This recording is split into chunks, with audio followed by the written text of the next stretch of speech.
Oke, langsung aja. Sekarang kita akan membahas kunci jawaban tema 2 kelas 5 halaman 88, 89, dan yang terakhir halaman 90. Kita mulai dari kunci jawaban halaman 88 di bagian ayo berlatih. Oke, kita baca sama-sama. Dari bacaan tentang musyawarah di atas, buatlah daftar pertanyaan dan jawaban menggunakan kata tanya apa, siapa, di mana, bagaimana, dan mengapa. Tuliskan dalam bentuk tabel seperti di bawah, kemudian gunakan untuk bertanya jawab dengan teman-temanmu dari kelompok lain. Nah, ini nanti jawabannya agak panjang, jadi silahkan kalian nanti bisa jeda dulu video ini, kalian tulis dulu jawabannya, baru setelah selesai menulis, silahkan kalian bisa lanjut lagi menonton video ini. Oke, sekarang kita baca untuk jawabannya. Nomor 1 kata tanya yaitu apa? Pertanyaan, apa yang dimaksud dengan keputusan bersama? Jawabannya yaitu keputusan bersama adalah suatu keputusan yang sudah ditetapkan berdasarkan pertimbangan, pemikiran, dan pembahasan yang matang. Pertanyaan, apa saja nilai yang mendasari keputusan bersama? Jawabannya yaitu nilai yang mendasari keputusan bersama adalah nilai kebersamaan, nilai kebebasan mengemukakan pendapat, dan nilai menghargai pendapat orang lain. Pertanyaan, apa yang tidak boleh dilakukan saat mengambil keputusan bersama? Jawabannya yaitu dalam mengambil keputusan kita tidak boleh memaksakan kehendak. Oke, lanjut. Pertanyaan, apa saja ciri-ciri musyawarah mufakat? Jawabannya yaitu ciri-ciri musyawarah untuk mufakat antara lain sesuai dengan kepentingan bersama, usul atau pendapat yang disampaikan mudah dipahami, pertimbangan moral lebih diutamakan, dan pembicaraan harus dapat diterima dengan akal sehat. Pertanyaan, apa saja sikap yang harus dilakukan saat musyawarah mufakat? Jawabannya itu sikap dalam musyawarah antara lain menghargai atau menghormati pendapat orang lain, tidak memaksakan kehendak kepada orang lain, tidak boleh mencela pendapat orang lain, dan tidak boleh memotong pembicaraan orang lain. Lanjut sekarang ke nomor 2, kata tanya yaitu di mana. Pertanyaan, di mana biasanya musyawarah mufakat dilaksanakan? Jawabannya yaitu musyawarah mufakat dilaksanakan di balai pertemuan. Pertanyaan, di mana kita harus menghargai pendapat orang lain? Jawabannya yaitu kita harus menghargai pendapat orang lain saat melaksanakan musyawarah mufakat. Pertanyaan, di mana kita tidak boleh memotong pembicaraan orang lain? Jawabannya yaitu kita tidak boleh memotong pembicaraan orang lain saat melaksanakan musyawarah mufakat. Pertanyaan, di mana kita tidak boleh memaksakan kehendak? Jawabannya itu dalam pengambilan keputusan kita tidak boleh memaksakan kehendak. Pertanyaan, di mana kita tidak boleh mencela pendapat orang lain? Jawabannya yaitu kita tidak boleh mencela pendapat orang lain saat pelaksanaan musyawarah mufakat.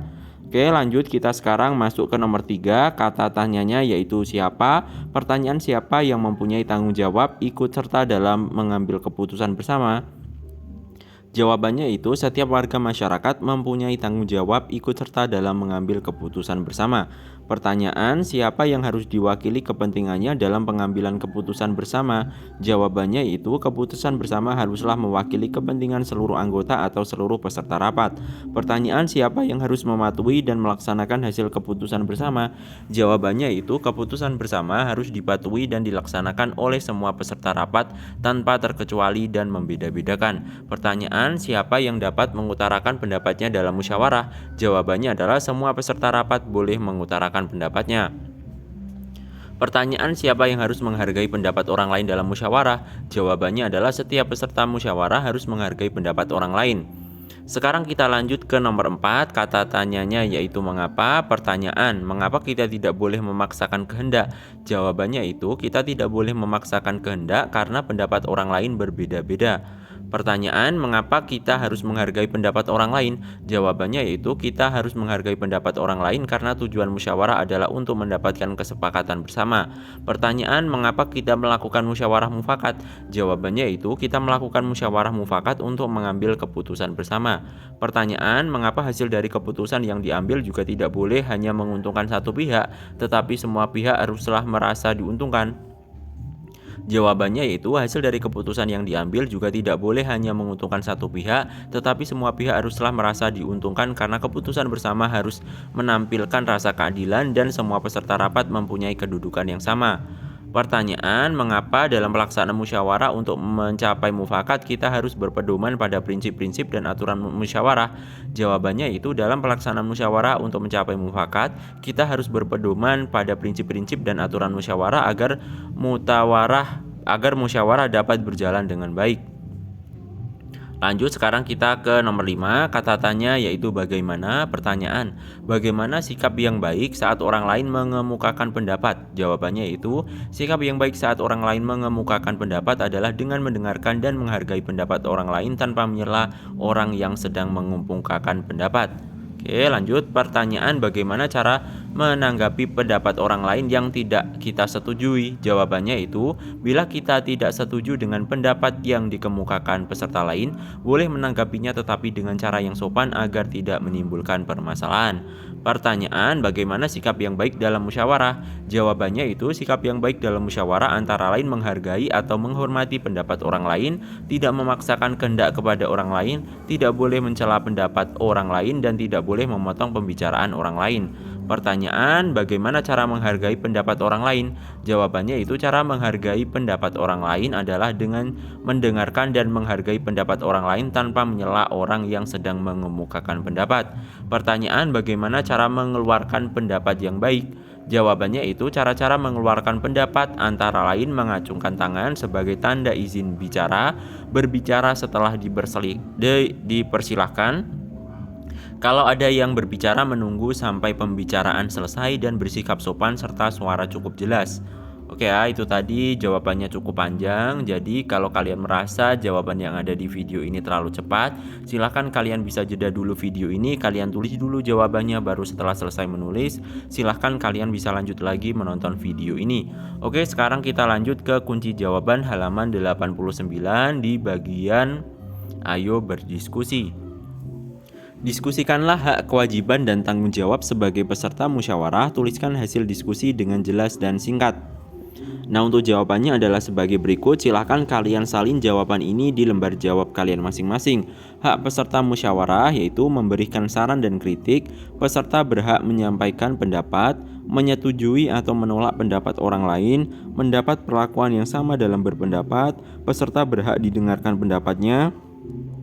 Kewajiban peserta musyawarah, kewajiban menghormati perbedaan pendapat, kewajiban menghargai pendapat orang lain, kewajiban peserta melaksanakan keputusan musyawarah dengan penuh tanggung jawab, kewajiban tidak memperkeruh suasana musyawarah, kewajiban mentaati tata tertib musyawarah. Oke, lanjut kita ke tanggung jawab peserta musyawarah. Mematuhi dan melaksanakan hasil keputusan bersama, menjaga ketertiban selama pelaksanaan musyawarah, mempertanggungjawabkan keputusan secara moral kepada Tuhan Yang Maha Esa, mengutamakan kepentingan umum dan menghargai pendapat orang lain, dan yang terakhir pengambilan keputusan untuk kebaikan bersama. Nah, itu tadi, silahkan kalian bisa salin jawabannya di lembar jawab kalian masing-masing. Sekarang kita lanjut masuk ke kunci jawaban halaman 90 di bagian ayo menulis. Nah, di sini ada kita disuruh untuk mengisi titik-titik yang ada di dalam bagan ini ya. Oke, ini silahkan kalian bisa salin jawabannya. Kalau kurang jelas jawabannya, ini di bawahnya ini sudah saya besarkan dengan tulisan, kalian bisa baca ini ya. Ini adalah jawaban dari titik-titik di bagiannya tadi. Nama karya tari yaitu tari jaipong. Bentuk karya tari berpasangan atau berkelompok. Jumlah penari jika berpasangan terdiri dari 2 orang, jika berkelompok terdiri dari 3-5 orang. Busana tari, sinjang, celana panjang yang digunakan penari jaipong, apok, baju atasan penari jaipong berupa kebaya yang terdapat pernik dan ornamen. Sampur selendang yang diletakkan di leher para penari jaipong. Properti sampur atau selendang. Iringan tari, tarian diiringi oleh musik khas yang disebut degung. Degung dimainkan oleh gong, kecrek, rebab, dan gendang. Nah, itu tadi jawabannya. Silahkan kalian bisa salin jawaban tersebut dan kalian tuliskan di titik-titik yang berada di bagian di atasnya tadi ya. Sekarang kita lanjut lagi ke bagian di bawahnya. Kita masuk sekarang ke bagian ayo renungkan. Di sini ada pertanyaan. Apa yang kamu ketahui tentang musyawarah? Untuk jawabannya yaitu, musyawarah adalah suatu upaya bersama dengan sikap rendah hati untuk memecahkan persoalan atau mencari jalan keluar guna mengambil keputusan bersama. Oke, itu tadi jawabannya. Silahkan kalian bisa salin di lembar jawab kalian. Sekarang kita lanjut ke di bawahnya, yaitu kegiatan bersama orang tua.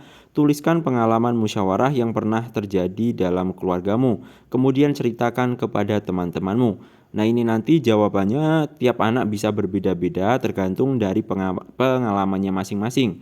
Untuk contoh jawabannya adalah sebagai berikut. Musyawarah yang pernah saya lakukan adalah musyawarah tentang rencana kegiatan liburan. Ayah mengusulkan untuk pergi ke kebun binatang. Ibu mengusulkan untuk pergi ke wahana air, sementara saya mengusulkan untuk mengunjungi museum. Hasil musyawarah akhirnya pergi ke kebun binatang. Nah, itu adalah contoh jawabannya. Silahkan kalian bisa gunakan contoh tersebut sebagai pedoman kalian dalam mengerjakan soal ini ya. Oke, cukup sekian video kali ini. Mudah-mudahan dapat bermanfaat bagi kalian dan sampai jumpa di video selanjutnya.